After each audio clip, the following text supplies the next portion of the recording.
तो स्वागत है एक बार फिर से आपके अपने एजुकेशन चैनल एजुट्यूबर देव में दोस्तों। तो समसामयिकी का ये तीसरा भाग है अप्रैल का, और तीसरा और आखिरी भाग है अप्रैल का। इसके बाद दोस्तों हम मई की तरफ बढ़ेंगे, तो उसके भी काफ़ी सारे अच्छे अच्छे पार्ट्स में लेके आऊँगा आपके सामने। उससे पहले दोस्तों, अगर आपने अप्रैल का पहला और दूसरा पार्ट अगर नहीं देखा है तो उनके लिंक जो है वो आपको डिस्क्रिप्शन में मिल जाएंगे, और उसमें से आप अगर पहले पार्ट पे जाओगे तो वहाँ आपको जनवरी, फरवरी और मार्च तीनों के लिंक्स मिल जाएंगे। अगर आप वहाँ भी नहीं जाना चाहते तो कोई बात नहीं, वीडियो को नीचे डाउन स्क्रॉल करिए और फिर आप जो है प्लेलिस्ट में जाइए, वहाँ आपको बहुत सारी प्लेलिस्ट मिल जाएगी, जिसमें ज्योग्राफी है, राजनीति है, हिस्ट्री है, आपके नागरिक शास्त्र जो होती है वो भी आने वाले समय हम लोग ऐड करेंगे। साथ ही साथ मनोविज्ञान भी आने वाला है, जनरल नॉलेज के काफ़ी सारे उसमें आपको क्वेश्चन मिल जाएंगे, पुराने परीक्षाओं के क्वेश्चन पेपर आपको मिल जाएंगे। साथ ही साथ आपको मिल जाएगा ये समसामयिक का अलग एक प्लेलिस्ट, तो उसमें से आप जो है अपने अकॉर्डिंग देख लीजिएगा दोस्तों। तो शुरू करते हैं इस तीसरे और आखिरी अप्रैल के पार्ट को। हाल ही में समाप्त हुए घरेलू क्रिकेट के सबसे बड़ी टूर्नामेंट रणजी ट्रॉफी का खिताब किस टीम ने दोस्तों जीता है? मुंबई, सौराष्ट्र, गुजरात या विदर्भ? तो किस टीम ने दोस्तों रणजी ट्रॉफी जीती है? 2019-20 की रणजी ट्रॉफी है, तो दोस्तों जीती है सौराष्ट्र ने। खिताब पर पहली बार कब्जा जमाने वाली टीम सौराष्ट्र ने अंतिम खिताबी मुकाबले में बंगाल को पहली पारी में बढ़त के आधार पर मात दी। तो दोस्तों जैसे ही जो है क्वार्टर फाइनल्स होते हैं, सेमीफाइनल्स और फाइनल्स जो होते हैं, तो घरेलू क्रिकेट रणजी ट्रॉफी में 5 दिन का ये मैच हो जाता है टेस्ट क्रिकेट की तरह। बाकी जो सारे होते हैं उसमें जो है 4 दिन का ही मैच होता है, लेकिन ये जो निर्णायक मैच होते हैं 5 दिन के होते हैं। अगर उसमें भी अगर ड्रॉ रहता है तो पहली पारी में जिसने बढ़त ली है उस बेस पे जो है विनर डिसाइड किया जाता है। इससे पूर्व सौराष्ट्र की टीम को नवानगर और पश्चिमी भारत के नाम से जाना जाता था, जब उन्होंने 1936-37 और 43-44 में ट्रॉफी जीती थी।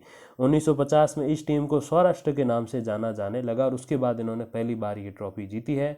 रणजी ट्रॉफी का नाम भारत की ओर से प्रथम खिलाड़ी जिन्होंने अंतर्राष्ट्रीय मैच खेला था रणजीत सिंह जी के नाम पर रखा गया, जिसका प्रथम संस्करण 1934 में आयोजित किया गया था। अब तक सबसे अधिक जो है 41 बार रणजी ट्रॉफी जीत चुकी कौन? मुंबई टीम। अगला क्वेश्चन दोस्तों, हाल ही में रणजी ट्रॉफी की विजेता बनी सौराष्ट्र के कप्तान कौन है? चेतेश्वर पुजारा, अर्पित वासवदा, रविंद्र जडेजा या फिर जयदेव उनादकट? तो जो रणजी ट्रॉफी में विजेता बनाया है, जो विनर बनाया है अपने रणजी ट्रॉफी में सौराष्ट्र की टीम को, जो सौराष्ट्र जो आता है दोस्तों गुजरात में पड़ता है, लेकिन अलग टीम है, गुजरात की अलग टीम है, सौराष्ट्र की अलग है। जैसे महाराष्ट्र और मुंबई की अलग अलग टीमें हैं, ठीक वैसे दोस्तों ये बात भी है। तो उसमें जो है सौराष्ट्र के कप्तान दोस्तों कौन है? तो वो कप्तान है जयदेव उनादकट, फास्ट बॉलर है, लेफ्ट आर्म। उनादकट के इस टूर्नामेंट में कुल 67 विकेट लेकर जो है सौराष्ट्र को विजेता बनाने में महत्वपूर्ण भूमिका इन्होंने अदा की है। अगला क्वेश्चन, हाल ही में किस राज्य ने ग्रीष्मकालीन समय में पृथक राजधानी बनाने की घोषणा की है? जैसे जम्मू कश्मीर का जो मैटर है ना, कभी श्रीनगर कभी जम्मू, तो ठीक वैसे ही गर्मियों में अलग और सर्दियों में अलग राजधानी का मैटर जो है नया जो अपनाया है, वो किस राज्य ने अपनाया है? हिमाचल प्रदेश, उत्तराखंड, मेघालय या मणिपुर? तो जो है ग्रीष्मकालीन समय में पृथक राजधानी बनाने की जो घोषणा की वो उत्तराखंड ने की है। सीएम यानी कि चीफ मिनिस्टर त्रिवेंद्र सिंह रावत ने 4 मार्च 2020 को उत्तराखंड के बजट सत्र के दौरान गैरसैंण को अपनी ग्रीष्मकालीन राजधानी घोषित किया। गैरसैंण चमोली जिले का एक शहर है जो उत्तराखंड के मध्य भाग में स्थित है, इसीलिए राज्य की 70% जनता गैरसैंण को ही स्थायी राजधानी बनाना चाहती को बिल्कुल बीच में। देखो दिल्ली क्यों इंडिया की राजधानी है? 1911 से पहले अगर मैं गलत नहीं हूँ तो कोलकाता होती थी, तो दोस्तों बॉर्डर पे पड़ता था, और प्लस उधर पाकिस्तान भी था जो बांग्लादेश है, पूर्वी पाकिस्तान, जिसको नया नाम 1971 में बांग्लादेश दिया गया। तो दोस्तों ऑलवेज रिस्क रहती थी कि अपनी राजधानी सारी उधर, तो इसलिए बीच में दिल्ली पड़ती थी जो चारों तरफ से घिरी हुई थी पूरे अपने भारत के राज्यों से और अलग अलग तरह की सीमाओं से। तो उसके लिए जो है दिल्ली को राजधानी बनाया गया, तो राजधानी हमेशा बीच में बढ़िया रहती। तो ठीक वैसे ही गैरसैंण जो है उत्तराखंड के बीच में पड़ता है, इसीलिए लोग उसको राजधानी बनाना चाहते थे 70% लोग। वर्तमान में उत्तराखंड की जो राजधानी जो है वो देहरादून, आपको पता ही होगा। अगला क्वेश्चन, भारत सरकार और विश्व बैंक ने मिलकर किस राज्य में जल प्रबंधन प्रक्रियाओं में सुधार लाने और कृषि उत्पादकता बढ़ाने हेतु 80 मिलियन अमेरिकी डॉलर के ऋण समझौते पर हस्ताक्षर किए हैं? तो भारत सरकार और विश्व बैंक ने ये सारा जो समझौता किस राज्य के लिए किया है? अरुणाचल प्रदेश, राजस्थान, उत्तराखंड या फिर हिमाचल प्रदेश? तो दोस्तों ये समझौता है हिमाचल प्रदेश के लिए। हिमाचल प्रदेश के निचले इलाकों में सिंचाई के लिए पानी की सुविधा नहीं है। इस कारण से वहाँ के किसान केवल मौसमी बारिश पर निर्भर रहते हैं। इस योजना को प्रमुखतः सेब उत्पादन हेतु रखा जो है गया है। तो सेब उत्पादन होंगे और किसानों को उनकी आय का अच्छा खासा भाग जो है स्रोत हो जाएगा। तो इसीलिए जो है इस योजना पे जो है सिग्नेचर किए गए हैं भारत और वर्ल्ड बैंक के बीच में। अगला क्वेश्चन, अंतर्राष्ट्रीय स्तर पर भारत का प्रतिनिधित्व कर चुके खिलाड़ियों और कलाकारों हेतु रोजगार, नकद पुरस्कार, पेंशन और आर्थिक सहायता प्रदान करने की योजना किस राज्य द्वारा चलाई गई है? मेघालय, मणिपुर, राजस्थान या फिर त्रिपुरा? तो किस राज्य ने ऐसी योजना चलाई दोस्तों? तो वो चलाई है मणिपुर ने। योजनाओं के नाम है वो है मुख्यमंत्री अखानबा सनाई रोसिंग जी तेंगबांग CMST जिसको कहते हैं, और दूसरा मुख्यमंत्री आर्टिस्ट सिंह जी तेंगबांग CMAT। तो ये योजना है दोस्तों मणिपुर में चलाई गई है। तो मणिपुर से कोई भी क्रिकेटर होगा या फिर कोई कलाकार होगा जो रिटायरमेंट के बाद या फिर अपने वृद्धावस्था में वहाँ अगर रहता है तो उसको जो है जॉब देना, उसको पेंशन देना, ये सारी जिम्मेदारी उठाई जाएगी मणिपुर सरकार की ओर से। तो बहुत बढ़िया कदम है। उन सारे जो एक एज के बाद रिटायरमेंट की तरफ बढ़ जाते हैं, चाहे वो सिंगर हो, एक्टर हो, डांसर हो, क्रिकेटर हो, फुटबॉलर हो, कोई भी हो, तो एथलीट हो, तो सारे उनके लिए एक फायदे का सौदा होगा। अगला क्वेश्चन दोस्तों, हाल ही में टाइम्स पत्रिका जो है, टाइम्स मैगजीन द्वारा पिछली शताब्दी की 100 सर्वाधिक शक्तिशाली महिलाओं में भारत की कितनी महिलाओं को स्थान दिया है उसने? 1, 2, 4 या 10? तो दोस्तों 2 महिलाओं को, जिसमें पहली महिला है पूर्व प्रधानमंत्री इंदिरा गांधी और स्वतंत्रता सेनानी राजकुमारी अमृता कौर को इस सूची में शामिल किया गया। तो ये 2 महिलाएं भारत की सूची में है। अगला क्वेश्चन, हाल ही में किस पूर्व शासक को विश्व का सर्वकालिक महान नेता चुना गया है?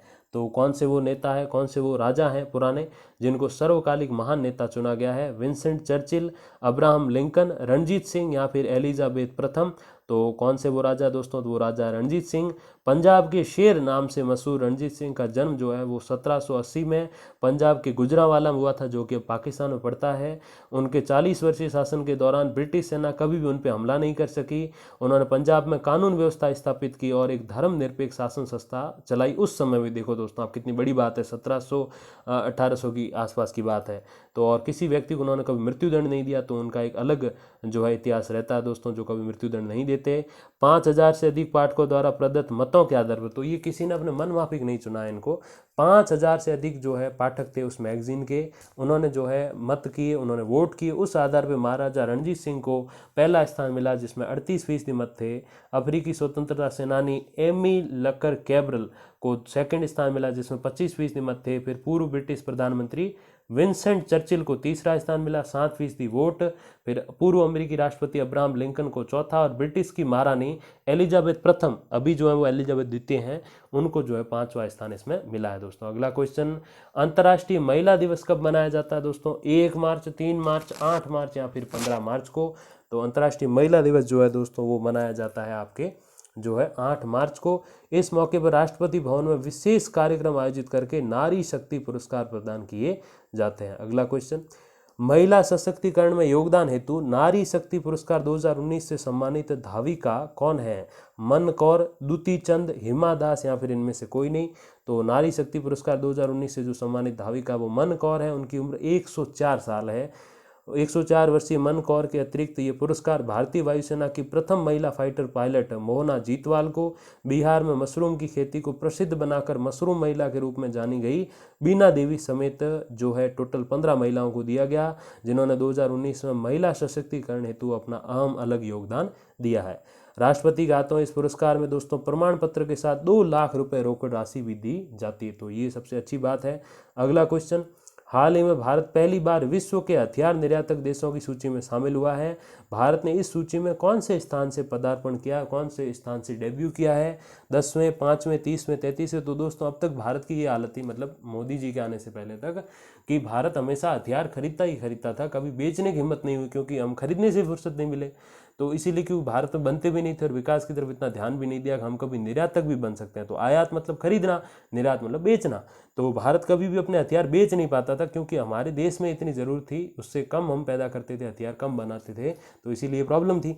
तो अब जो है भारत ऐसा इस स्थिति में आ गया है 2014-15 के बाद से, कि भारत जो है हथियार निर्यात कर सकता है, हथियार बेचने निकल सकता है। तो उसमें भारत ने अब जो है हथियार बेचने वाले जो देश हैं, जो निर्यातक जो देश हैं, उनकी सूची में भारत ने स्थान पाया। तो वो स्थान कौन सा दोस्तों? तो स्थान है 23वां।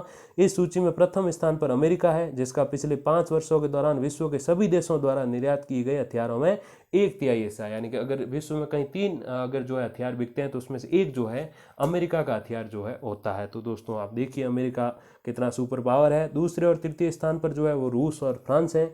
भारत में बने हथियारों का आयात करने वाले जो देश हैं, देखो दोस्तों ये तो बात हुई वर्ल्ड रैंकिंग की, तो जिसमें सबसे ज़्यादा हथियार बेचने का कार्य अमेरिका का है, फिर रूस का और फिर फ्रांस का है। फिर दोस्तों जो है भारत में बने जो हथियार होते हैं वो खरीदता कौन सा देश है? तो सबसे बड़ा जो हमारा भारत के बने हथियारों का जो खरीदार है, यानी कि भारत जहाँ निर्यात करता है, और इस निर्यात को जो आयात करने वाला जो देश है वो है म्यांमार, जो कि 46% आयात करता है, श्रीलंका 25% और मॉरिशस 14% भारत के हथियारों को जो है आयात करता है अपने देश में। तो हम इन 3 कंट्रीज़ को बेचते हैं। SIPRI द्वारा जारी रिपोर्ट के अनुसार मेक इन इंडिया कार्यक्रम के तहत 2015 से अब तक भारत द्वारा आयातित हथियारों में 32% की भारी गिरावट दर्ज की गई है। तो मतलब पिछले 5 साल में हमने जो जितने भी हथियार मंगाते थे तो उसमें 32% हम अब कम मंगा रहे हैं। तो धीरे धीरे जो ऐसा समय भी आएगा अगले 5 साल में जब हम जो है लगभग जो है अपने बहुत काफ़ी 60 से 70% हथियारों का आयात कम कर चुके होंगे और मेक इन इंडिया के तहत बनाएंगे, तो भारत की दुनिया में साख तो बढ़ती है, साथ ही साथ भारत के लोगों को रोजगार भी मिलता है, भारत की अर्थव्यवस्था बनी रहती है, क्योंकि एक दूसरे देश से खरीदेंगे तो उस पर 1000 चीज़ें देनी पड़ेंगी, 1000 टैक्सेस जो है पे करने पड़ेंगे, लेकिन अपने ही देश में बनेगा तो कम से कम उसमें पैसा खर्च होगा। तो ये बहुत अच्छी बात है और देश के लोगों को रोजगार भी मिलेगा। हथियार आयातक देशों में भारत सऊदी अरब के बाद विश्व का दूसरा सबसे बड़ा हथियार आयातक देश है। तो जैसे मैंने अभी आपको रैंकिंग बताई कि हथियार बेचने वालों में सबसे पहले अमेरिका आता है, फिर रूस, फिर फ्रांस आता है, ठीक वैसे हथियार खरीदने वालों में सऊदी अरब सबसे ज़्यादा आगे है, सबसे ज़्यादा हथियार खरीदता है, फिर दूसरे नंबर पर अपना भारत आता है। भारत द्वारा आयात किए जाने वाले कुल हथियारों का 56% भाग रूस से मंगाया जाता है। तो हम सबसे ज़्यादा कहाँ से हथियार मंगवाते हैं, लेते हैं, खरीदते हैं, जो है रूस से 56%, और हम सबसे ज़्यादा बेचते किसको हैं? म्यांमार को बेचते हैं 46%। दोस्तों अगले क्वेश्चन पर बढ़ते हैं। सरकार ने मास्क और हैंड सैनिटाइजर को कब तक के लिए आवश्यक वस्तु घोषित किया है? 30 जुलाई तक के लिए, 30 जून, 30 दिसंबर या 30 मई तक के लिए? तो मास्क और हैंड सैनिटाइजर जो है उनको आवश्यक वस्तु घोषित किया 30 जून तक के लिए। आवश्यक वस्तु दोस्तों अधिनियम जो होता है 1955 में बना था, उसके अंतर्गत राज्य उत्पादनकर्ताओं से बात करके उन्हें उत्पादन बढ़ाने हेतु कह सकते हैं, और राज्यों को प्राप्त इन अधिकारों के अंतर्गत नियम उल्लंघन करने वालों को 7 साल की सजा का भी प्रावधान है। तो मतलब राज्य कहेगा अगर किन्हीं जो है बहुत बड़ी जो फैक्ट्रियाँ वगैरह वहाँ जो है वो उत्पादन करती इन चीज़ों का, तो उनको कह सकता है आप उत्पादन बढ़ाइए और या उत्पादन कम करिए। मतलब राज्यों के अंतर्गत जो है अधिकार आ जाते हैं जब सरकार इसको आगे लाती है, इस नियम को, आवश्यक वस्तु अधिनियम 1955 को। अगला क्वेश्चन दोस्तों, संयुक्त राष्ट्र संघ अंतर्राष्ट्रीय बाल आपातकाल कोष यानी कि यूनिसेफ द्वारा जारी रिपोर्ट के अनुसार किस देश में भूखमरी, कुपोषण जैसी खराब स्वास्थ्य परिस्थितियों के कारण 10 मिनटों में एक बच्चे की मौत हो जाती है? यमन, जाम्बिया, केन्या या पापुआ न्यू गिनी? तो दोस्तों वो जो है यमन देश है, जहां यमन और सीरिया में लगभग 4 लाख बच्चे तीव्र कुपोषण से और 22 लाख बच्चे खराब स्वास्थ्य से पीड़ित हैं। तो मतलब बहुत ही खराब हालत है इन 2 देशों की। अगला क्वेश्चन, विश्व उपभोक्ता दिवस मार्च महीने की किस तारीख को मनाया जाता है? 10, 5, 15, 25? तो मनाया जाता है 15 मार्च को। भारत में 24 दिसंबर को राष्ट्रीय उपभोक्ता दिवस। दोस्तों फर्क देखिए, आप ध्यान दीजिएगा यहाँ पे, जो वर्ल्ड जो अपने कंज्यूमर जो डे है एक्चुअली विश्व उपभोक्ता दिवस, तो वो तो मनाया जाता है दोस्तों 15 मार्च को, लेकिन जो अपना नेशनल कंज्यूमर डे है यानी कि राष्ट्रीय उपभोक्ता दिवस, तो वो है दोस्तों 24 दिसंबर को। तो आप ये फर्क समझिएगा, अंतर्राष्ट्रीय उपभोक्ता दिवस है जो विश्व उपभोक्ता दिवस होता है 15 मार्च को, और 24 दिसंबर को है राष्ट्रीय उपभोक्ता दिवस। ये याद रखिएगा, थोड़ा फर्क है इसमें, आप आगे जाके भूल मत जाइएगा।